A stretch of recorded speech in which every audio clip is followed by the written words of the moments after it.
Hey everybody, we're going to do something a little different in this video. We're going to recap our time in Mexico, just like we did in Canada last fall.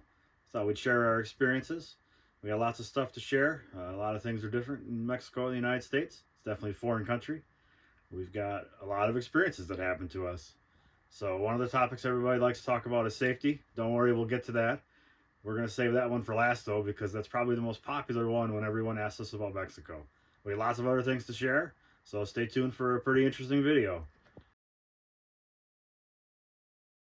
Going to Mexico is completely different than Canada. There's so much information out there. There's Facebook and Google and websites and YouTube videos. It can be very hard to find information, and we kind of struggled. So we think we figured out what we needed to RV in Puerto Penasco, which is state of Sonora, and Baja. So what you need basically are two things. You need Mexican insurance for your trailer and your car. So both need their own policy. You can find this on Google, Facebook, they're all over the place. You just kind of pick one. The one that we picked was terrible, but you just kind of pick one and hope that you get a good one. The second thing that you need is called an FMM. It's basically like your tourist visa. You can go online, you can print the form off, pay for it before you leave, print everything, print the form, print your receipts, print copies, and then when you cross the border and you go to immigration and you bring those, they will then stamp it and you carry that with you the entire time. And you need your payment receipt, because if you didn't show proof that you paid for it, they'll make you pay for it again. The system is not connected to what they see in the bank, so they have no way to know if you just printed the form or if you paid for it. There's a third thing that you might find called a TIP. So what we think we've learned is that for Baja and part of Sonora, so the part that we went to, it's called a free zone. And so we think that you don't actually need a TIP for that area. There are maps out there that you can find that show where you need a TIP and where you don't. So in Mexico, you're going to find next to zero English. Almost everything is exclusively in Spanish. The grocery store, all the items will be in Spanish. Everyone is going to speak Spanish. You'll run into very, very few people that speak fluent English that are Mexicans. You'll run into other Americans and Canadians that you can converse with in English, and some Germans. But as far as all road signs, grocery store items, everything is going to all be in Spanish. Now, the caveat to that is we know very little Spanish. I can count to like 5. I can ask for the baño, for the bathroom. So we have very, very limited Spanish. And we made all this work for close to 3 months. And we had a major mechanical breakdown on the truck, had a transmission put in with a Mexican mechanic who was not fluent in English, and we made all of this work out. So if you're polite and you use Google Translate and you're not rude about it, almost all of the Mexicans will help you and are very helpful. So it's totally doable, but the caveat, if you want to learn some Spanish, it will definitely help you along the way. We ran into some interesting situations in some restaurants where we were just kind of pointing and confused and had no idea what we were getting. So if you do some Spanish and you could order from a restaurant, it might help you a lot. And Google Translate is really hard to have a conversation. You can text back and forth, which we found was very nice to be able to do, but to actually translate a live conversation is next to impossible. So in Mexico, cash is king. They, I don't know if they even have credit cards. It feels like they don't. Very few things use credit cards. A lot of places accepted US dollars. So when we went to Mexico, we had, US dollars with us. And so a lot of times we were able to pay with that. And sometimes it was actually a better deal because they hadn't updated their exchange rate and the price that they charged. So it was kind of a better deal sometimes. But eventually you would run out of US dollars and you'll need to get pesos. So there are ATMs all over. There are some towns where there aren't ATMs, and it's pretty widely known. If you're on Facebook, you'll know about it. But you can find where ATMs are on iOverlander. It's really helpful. So because everything is being paid for with cash, it was pretty obnoxious. Kyle was going to the ATM a lot of the time and constantly pulling out money. So you might want to check What are your daily limits? So we just came back from the bank. We had to get some Mexican money. A lot of campgrounds do not take credit cards, and a lot of the tours and stuff that we're going to do are pesos only as well. So this looks like a whole crap load of cash, and this is generally more cash than we carry, but all of this is still like $350. So it's kind of funny. This will pay for a couple of tours and like our camping. It looks like I'm just wealthy carrying around a whole stack of cash, and it's pretty annoying because this is like $25. I think this is the biggest bill they have is 500 pesos. And so in order to carry around a lot of money, you end up with a giant pile. Getting the money was pretty easy. I got to use the ATMs 2 different times now. Both of them were in English, so it wasn't too bad. You do feel a little panicked and rushed, but just calm down and slow down. And the rate wasn't terrible for either one. These here are 10 pesos, and it's important to have them because gas is full service, and every time they pump your gas, you give them either 5 or 10 pesos. So getting gas was a little bit different in Mexico. Almost every station, I'd say 95% of them were full service, which in itself was fine. I don't mind having someone pump my gas, but the part that I didn't like was the payment. You're handing over a credit card to just a random Mexican, and there's a lot of instances of stories of fraud there. So if I had the choice, I think I would prefer to pay for my gas with cash. There's less shenanigans that can happen there, just handing them the cash. But because gas is a little more expensive, it's a lot of cash to have to deal with.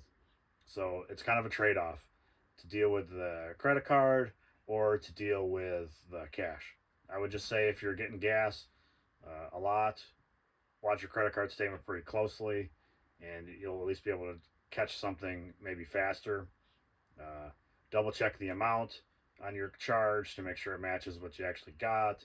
And another common scam is you can pay for the gas from the person before you. Sometimes they don't reset the pump somehow. So always make sure that your pump is reset to zeros when they start pumping your gas. A lot of the better attendants, I will say, will point it out to you. I would have liked to have just been able to have like a pay at the pump and pump my own gas and pay for it. The Costco in Cabo, I could pump my own gas and pay for it. That was actually, it felt really nice. I knew it was safe and secure. We had no issues. Actually, didn't know anyone that had any issues getting gas personally, but there's lots of internet stories out there about it. One of the more common fraud to happen in Mexico. Get gas when you can. There are some stretches in Baja where there aren't any gas stations for quite a while. So from like San Felipe to Guerrero Negro is about 250 miles. It's very sparse. The only gas you're going to find is there's some guys that sell it out of a barrel. So, fill up, maybe have a gas can to get you along the way, because 250 miles is a little bit of a stretch when you're towing.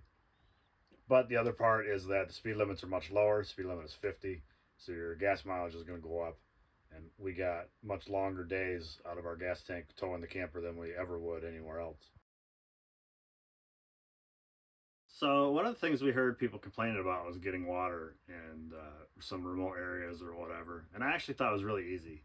So Mexicans don't drink their tap water. It's not treated the same as the American water system is. And even the Mexicans know this. So they have water purification areas in every town. And it was super simple for us to get water. These are super easy to find. You just take your jug up there, they'll fill it up, and it's like 20 pesos for 5 gallons. They didn't realize my jug was 6 gallons, I believe, the whole time we were there. So I think I was getting a free gallon. Wasn't going to try to explain that to them. So it was just really easy to get water. Now, if you wanted to fill your tank like by hose, that was a lot more complicated. Usually they'd have the ability to do it, but you'd have to bring your own hose and you'd have to fit your camper in the street, which we had heard a story of someone try to do a mule hay and they blocked like the whole road for the entire time because there's no space. But if you just have a water jug or a little bladder and somehow you had to pump it in, it was super simple. One of the things that was a little different was getting laundry done. A handful of the campgrounds did have washers and dryers, and when they did, they were chocked full of people's stuff because they were hard to come by. So like in La Paz, there's 4 or 5 washers, 4 or 5 dryers. A couple of them may or may not have been out of service, random times. But every time you'd go there, they're full all day, every day. So it was like early in the morning or late at night. It was when you had to do laundry at the campground. But one of the easier things is they just have their own laundry places where you can just take your clothes.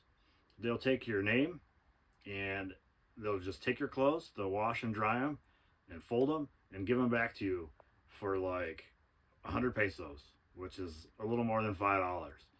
So even washing and drying them in the campground is usually $5. It's like you don't need any detergent, fabric softener, nothing. They do it all for you. Fold your stuff and hand it back to you in a few hours. And it's pretty amazing. So laundry was super simple too and pretty awesome. One other task that needs done is getting propane. Originally I planned that we wouldn't need to get any in Mexico, but since we extended our stay by 2 months, didn't really have a choice. And it worked out really well. As soon as you pull in, they have like propane filling places all over. As soon as you pull in with a 20-pound cylinder, they know exactly what they're doing. They come right out, they put it on a scale, they fill it up. And it was about 235 pesos, which I think comes out to about $13 or $14. Usually they were cash, and they don't have a lot of change, so they would try to get it close. So I might have paid, $240 or $250 a couple of times, but it was a little tip for the guy filling it, I guess. No big deal. Since we don't speak Spanish, grocery shopping was a bit challenging. The very first time we went into a grocery store, we thought it was going to be a Walmart because it was right next to a Sam's Club, and we walked in and it was not like Walmart at all. It was very overwhelming. It was full of people and we could not figure anything out, and we wanted some snacks because it was for Super Bowl Sunday, and it's very hard to find snacks in Mexico. The food there is cheaper, but the junk food is more expensive, like anything processed, and so Mexicans, they don't really have a whole lot of money, so they're not going to spend their money on just garbage like we eat, and so it was a bit hard to find snacks for Super Bowl. Anybody need a house phone? Let me know. 3 liters for $2.13. So far this is our cart. First trip to the store is a bit of a shell shock, so we're just looking for what they have. And unlike in Canada and Quebec, there are no English labels. This is the frozen section. Ice cream. You have mozzarella sticks, I guess, if you wanted.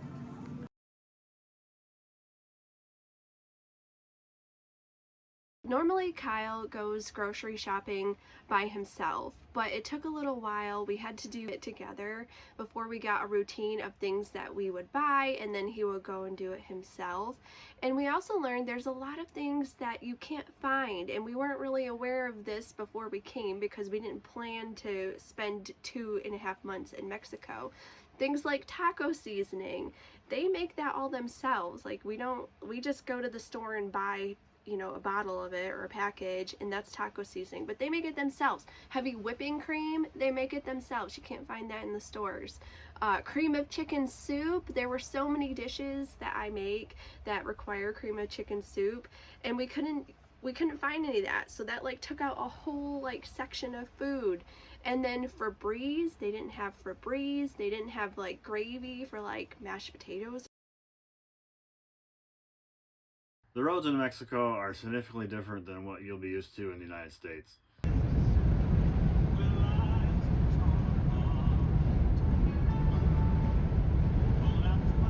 can see how little room there is for this trailer in front of us.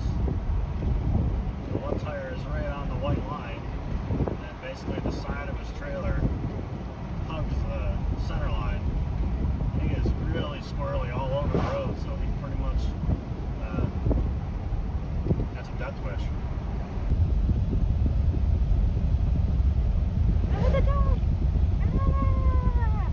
If you look, there's a shoulder, but then after the shoulder, there's a big ditch. road is basically raised up. Come on, everybody. Move. Got ourselves a classic Mexican traffic jam. This is why you don't drive at night on Mexican roads. There's a giant pothole that you wouldn't be able to see, and you never know when there's going to be a whole herd of cows in the street. Now, we crossed in Lukeville and went to Puerto Penasco. That road was fine. And then we went from Puerto Penasco to San Felipe. That road was pretty good. Mex 5 is in pretty good shape. And then we took that to Mex 1, and we made the turn on to Mex 1. And I had already been told it was narrow and was prepared for it. And I made the turn on to Mex 1 and went, holy crap, what did we sign up for? That, even though I was prepared for it, it's only 9 foot wide. Our camper is 8 foot wide, and you got semis coming at you that are 8.5 foot wide. So there is no room. And that stretch from Mex 5 to Guerrero Negro, I think, is the worst one that I experienced. It's like 110 miles. The road is raised, and there's no shoulder, so there's a drop off, and your margin for error is none. So every single time, even a passenger car goes by, you're like looking in the mirrors and making sure you're not going to go off the road, holding as still as you can. It's just insane. That section is by far the worst. So inside the white line, And just over, I'm 9 feet. 9 feet.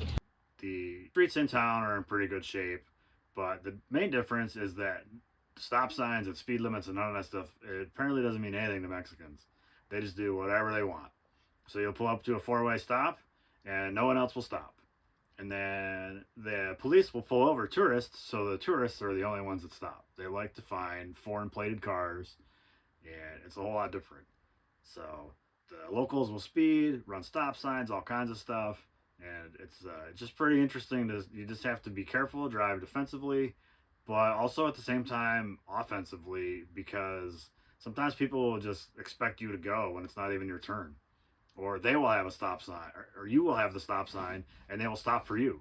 I pulled out of a grocery store. I'm at the end of the road to the grocery store. Everyone else is supposed to go.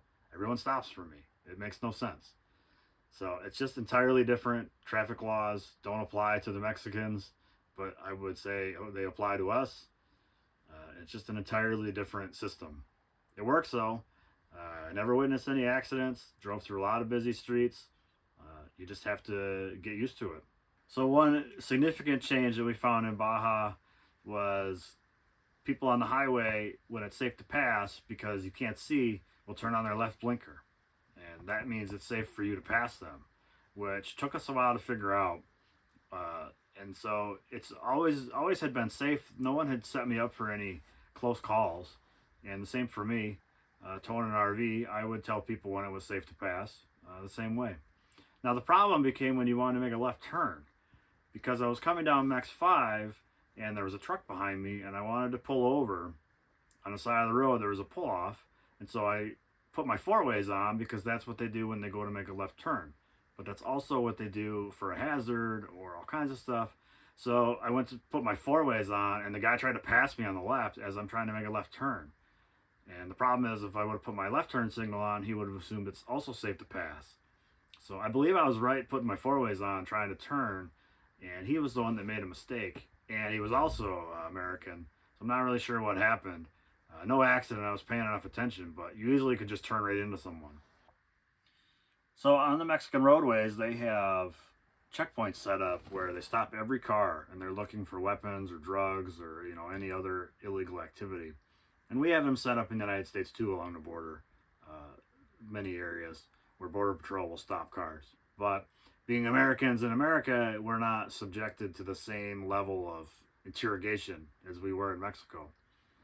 So these guys will come up, they're all kids, they're all carrying machine guns except for the one that will talk to you and go inside. And they speak very little English. They usually ask you where you're coming from or where you're going and where, your nationality. And most of the time they seem very disappointed when we didn't speak Spanish, which was kind of an interesting tidbit. So then they have the option to inspect your vehicle and inspect your trailer. So they will ask you to step out, which I didn't know the first time. The guy just kept going inspection, and I just kept going, okay. And then finally he was like, get out of the truck. I was like, oh, whoops. So there was a little bit of a language barrier problem there. And you can start going through these, and they're pretty intimidating at first. You got guys carrying M16 machine guns or whatever. We're not used to that. But once they started going in, and we don't have anything to hide, there wasn't really an issue. It took 5 minutes. They'd come in, open some doors up, and look under some things. And one guy knocked on the bathroom door and see if there was anyone in there, which was pretty comical. No one's in the bathroom in our camper when we're going down the road. One of them opened up a cabinet and something hit him in the head because we were in an RV going down these crummy Mexican roads. I said sorry, and that ended our inspection pretty quickly. He gave up at that point. So once you get used to them, they're fine. And they're just surprising at first and just something a little different. To find campsites in Mexico, I do exactly the same as I do in the States. I use 2 different apps, Campendium and iOverlander, to find what campgrounds or boondocking spots I'm looking for. And then I also would use Facebook. So there's a couple Baja RV Facebook groups that you can join where I would just type in a city or a town that I'm going to and seeing what kind of reviews that there were. I would YouTube that name to see if there's any videos and kind of get an idea before I got there. A lot of the times it's first come first serve, unless if you're a really big rig or you're staying for a long time. You pretty much just show up and whatever is available is what you get, and you can just stay as long as you want and pay by the day. It's actually pretty cool to do it that way. I hate now that we're going back to the States that I'm going to have to book and actually be locked in. It's driving me nuts. But finding places are pretty easy. And a lot of times we would just talk to people. And so we did so much more socializing with other RVers than we have ever done. And it's because we're kind of on the same journey together. A lot of times we would be like, well, are you headed north or south? Because there's only one way in and one way out, pretty much. And so we would say, oh, we're headed to Los Barriles next. And they would say, oh, well, are you staying here, or you should check out this place? And so sometimes how I found it was just a word of mouth. I would just look into it that way. So at the campgrounds, they're pretty much all full hookups. Sewer is pretty standard. The water, you can decide how to use your water or not. It's not potable water. We ended up just using it to fill our tanks and shower with, and then once we got home we bleached it really good, but that's how we decided to use the water. And then the electricity is not like the US. It's actually higher voltage, and one site we actually, I think we blew it at our site, and we think our ice maker might have died because of the high voltage there. And there was one campground that we found out later, and we kind of noticed on the outside of the RV when we touched, you could feel tingling, which is not really good. So we learned later that the caravans that come through actually recommend not hooking in. So it's up to you on how you want to use it. You can get one of those little, voltmeters, whatever they're called, and see for yourself. But, in the bigger cities, La Paz, we had no issues. And then the other thing with dump stations, so it's not like the US where you can just have random dump stations all over the place or at gas stations.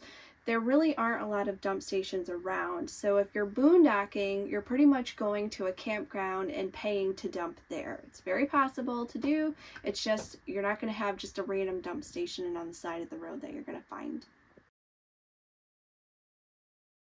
Regarding rig size, the smaller you are, the better off you're going to be. You'll be able to fit in any spot, you'll be able to go anywhere, especially if you have a 4x4 high clearance vehicle. That's not to say that big rigs can't go to Baja. We've seen plenty of Class A's, plenty of large 45-foot fifth wheels. It's doable. You just have to be more aware. You've got a lot of length behind you. They're narrow roads. You never know when a gust of wind might come, or you might have a tail swing. We've also heard stories about Class A's, sharing mirrors with big rigs as they go by. You hear about those things. At times we felt that we were too big. Our box of our trailer is 24.5 feet. 28 feet if you add on the tongue. We felt too big sometimes, but we didn't really have any problems. There's plenty of awesome boondocking places. No matter how big you are, it's just totally doable, but you might find you'll have an easier time if you are smaller.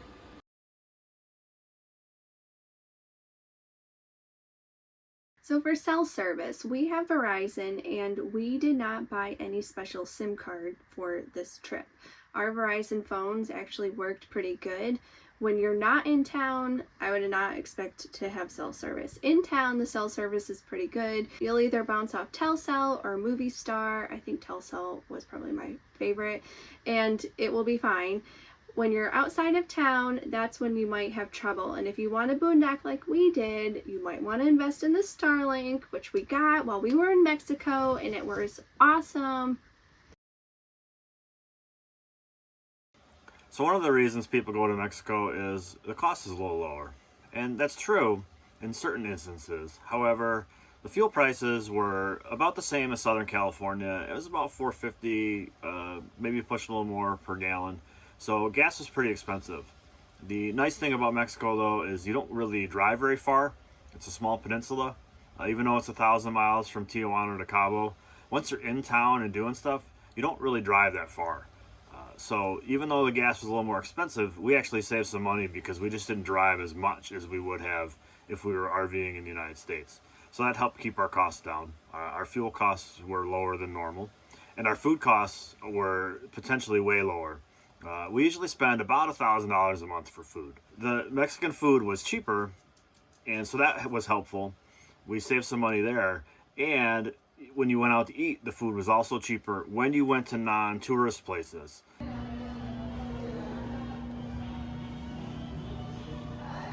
believe I've got a fish taco and a chicken quesadilla here that's about $6.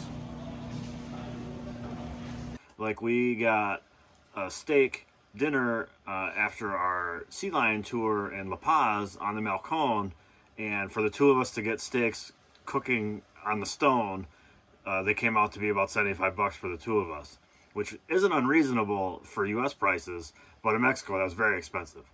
So it was like a nice treat. It's pretty rare for us to do that. We don't eat out in restaurants very often, and so that was a little costly for the dinner, but no different than going out to eat in an American restaurant. With food, you can get caught up pretty easily. Like when we were at the beaches in Bahia Conception, we gave Angel quite a bit of money because he kept cooking for us every day. When you get a fruit salad every day and cookies every day and banana bread and everything that he had, the food was so delicious. But I think over the course of the 8 days that we saw him, we gave him over $100. So he did very well feeding us. His food was amazing, and we couldn't say no ever. We never turned him down to anything he had. But that stuff adds up that you don't even think about.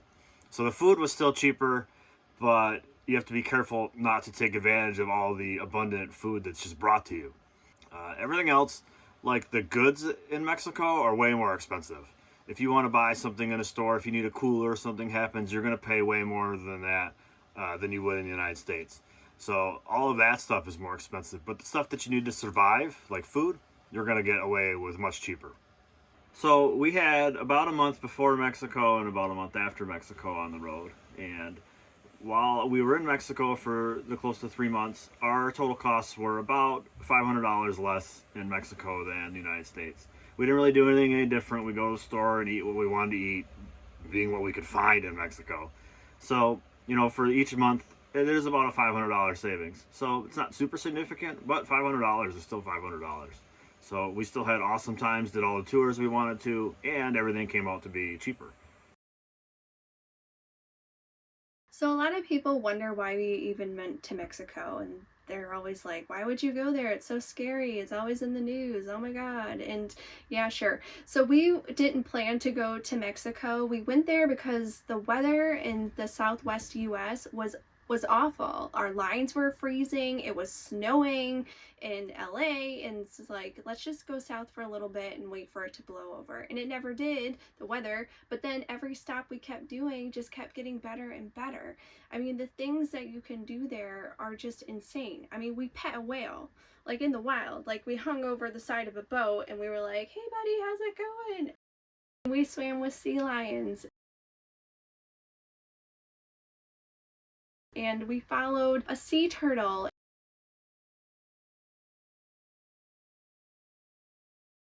We camped on beaches where nobody else was camping. It was incredible. And we did that, boondocking on beaches for free. And it's insane. There's nowhere else in the United States that you can go where you can just get unspoiledness like that. Every move day that we did was a scenic drive. It was so distracting between having to pay attention to, oh my God, are we going off the road, to, oh my God, look at this view, and like constantly filming. It's incredible there. The weather is good. We didn't need a household dehumidifier. It was just always perfect. It didn't rain once, we had some wind trouble sometimes, but the weather is great. Everybody is so friendly. If you're in a store, people smile at you and say hello. And if you do that in the United States, people are going to look at you like you're freaking weird, okay? And it was just completely different. The food is phenomenal. We ate so much healthier. It was just the perfect place, and we can't wait to go back. So one of the things everyone worries about for RVing and RVing in a foreign country like Mexico is the fear of a breakdown. And we had a pretty major mechanical breakdown. We lost a transmission in our truck in Cabo Pomo.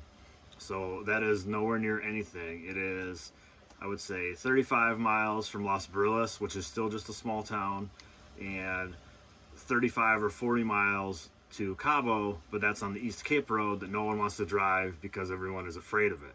So we're in a very, very remote location, and we managed to survive and make it through having this major breakdown. We found a mechanic, he found a transmission for us, got it ordered, and got it in less than a week. So it's pretty phenomenal how quickly we got everything done and taken care of. We were looking at maybe getting our camper towed, so we reached out to someone, and they found us a company that would tow our camper. It was way more than we wanted to pay. We worked around it. So the next thing we're worried about is, okay, we can only boondock for so long. Our tanks are going to get full. And we found a company that would come out and pump out our tanks. It was, again, more than we really wanted to pay, but it was an option there in case we needed it. So basically everyone in Mexico wants to help you, and it doesn't really seem to have the scammers that you would get taking advantage of you in, let's say, the United States. So everything went pretty smoothly for us having this major breakdown. We also met someone else whose alternator died, and he had an older Class C from like the 80s. We ended up actually helping get him into a spot, pulled him up a hill because he couldn't quite make it with the help of another van, and we actually ran into him in San Jose del Cabo. He took his alternator into town, got it rebuilt, and he was on his way, less than a day. We also met another guy whose trailer went off the road, broke both of his axles in the La Paz area, was able to get them fixed. So these things do happen. There are lots of resources out there.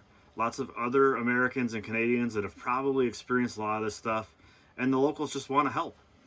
They're not looking to take money from you like you would get in a lot of other places. So it really went pretty well for everyone that we talked to that ran into any trouble. So maybe an unfounded fear. Another fear that everybody seems to have is the drinking water situation in Mexico, which is kind of funny to us after being there. So the Mexicans don't have potable water per se like we do that comes out of the tap. They don't drink their own tap water. They don't cook with it. They use the water purification areas in town to get treated water that's safe for drinking consumption. So everyone, like a lot of the comments have come from when I got sick in Cabo Pomo, like, don't ever drink the water. And it's like, well, they don't really ever serve you the water. So when you order any water or any lemonade or ice or anything like that, each restaurant has their own water purification tank. Now, it may not be cleaned up to our standards and things like that, but they're not just opening up the kitchen faucet and pouring you a glass of water. So it's just a little learning of, even the Mexicans know, like, their tap water isn't safe to drink. And so that's not what they generally serve us. Otherwise, we would all be sick all the time from every meal. So now we're to our last topic in our video, which is safety in Mexico. So everyone's favorite question when we told people we were in Mexico or when videos started coming out was, oh my God, I can't believe you went to Mexico. Weren't you afraid of getting killed kidnapped, robbed, whatever other crimes might happen. And the simple answer is no. We weren't afraid. If we're being honest, we were uncomfortable for a little while. It did take us a little bit to get used to where we are and things like that. It helped to talk to other people and kind of see what was happening, how locals would react with each other, just being out. It helped doing all of that and got us more comfortable. And then eventually, I wouldn't necessarily say that we didn't really care, we weren't really fazed by it, but we just kind of went about our day. When you are drilled into your head how unsafe Mexico is over and over and over again, you do start to believe it. And it's hard to let that go. So it took us a while to become comfortable. And then once we became comfortable, I would say we were able to let our guard down a little bit more, and we had a whole lot more fun. The first few stops, we just kind of went through the motions. There was still a lot of cool stuff to see, but it really took us a week or two to get in and feel more comfortable. Going through some checkpoints, experience going to the ATM, experience going to the grocery store, getting gas and all these things and having them turn out fine. Plus talking to all kinds of people that have done all the same stuff and had no issues. There's RV parks full of people all over Baja, and they all have survived. They've all made it home. The fear can really get to you, that is for sure. And I think it's kind of funny because at one point I was pretty convinced that there were more Americans and Canadians in Baja than actual Mexicans. And the Mexicans don't camp, so when you're out camping, you're only seeing other Americans and Canadians. They will go to the beaches and they'll spend the day and they might have a tent, but you're not really camping with Mexicans. Now, that's not to say that crime never happens. We encountered some people that had their windows broken out at a beach. Almost all that crime was at the same beach. We witnessed a petty theft happen at the same beach in the middle of the night. And it's known about. People are aware of it. You can take precautions, but that kind of stuff happens. It happens in the United States too. When we checked into the campground in New Orleans a couple years ago, the lady told us, be careful where you park in New Orleans. One of the people here just before you had the window broke out and they stole a bag because they thought it was a purse. So they're busting windows in big cities. Stuff happens all over the place. It can happen in Mexico too. I know another guy that we met in La Paz who was extorted for some money. He went to the big carnival, left his motorcycle out, his jacket, all that stuff. Might have been a couple $1,000s worth of stuff, he said. He's got a big expensive headset with in his motorcycle helmet. And he just left it sitting there all day. He came out and it was gone. So he's all bummed out. There's a little kid that comes up to him and was like, hey, I can get your stuff back. It'll be, 5,000 pesos. And he's like, I don't have 5,000 pesos. So he ended up having to basically buy his stuff back. They took it. They knew what they were doing. And it's not the guy's fault for leaving the stuff out, but you're just asking for trouble. So it's just simple precautions. Put your stuff away. If it's secure, they move on to someone else. It's the same thing that happens almost everywhere in the United States. So my recommendation, if you want to go to Mexico, but you're a little bit concerned, just get over it and just go, because otherwise you're not going to do it. I mean, you should be concerned going to Walmart, going to a concert, going to church, going to a marathon. Like, there's a lot of crime everywhere. People are afraid to come to the US. I'm not saying all of Baja is good, but we only had us personally, we had positive experiences. Nothing bad, knock on wood, happened to us while there. So if safety is still a concern after watching our video, maybe you've done some research, another recommendation would be to just go with a caravan. You got to pay a little bit extra money, but it's strength in numbers. The caravan guide has been going a while. They know resources if something happens, whatever, they'll be able to help you. And that would be a great first time if you're uncomfortable and you're afraid to go with a group and go with someone that knows what they're doing in Mexico. Or just simply find a friend that's already been there too. Once you've been there once, I'm not going to say you know everything. We by no means are experts in Mexico, but I would feel pretty comfortable going back again and would be way less nervous going in than when we were the first time. So just go with someone that's already been. So thanks for watching this video. We hope that you learned lots and got some value out of it. If you have any questions, just drop us a comment. We will do our best to help you out. And also make sure to check out all of our other videos from Mexico. I mean, we did some awesome things. We camped in awesome places. It really was an amazing trip, like probably the best trip that we've ever had. Speaking of, we're headed out on another trip soon, so stay tuned because we're going to another foreign country.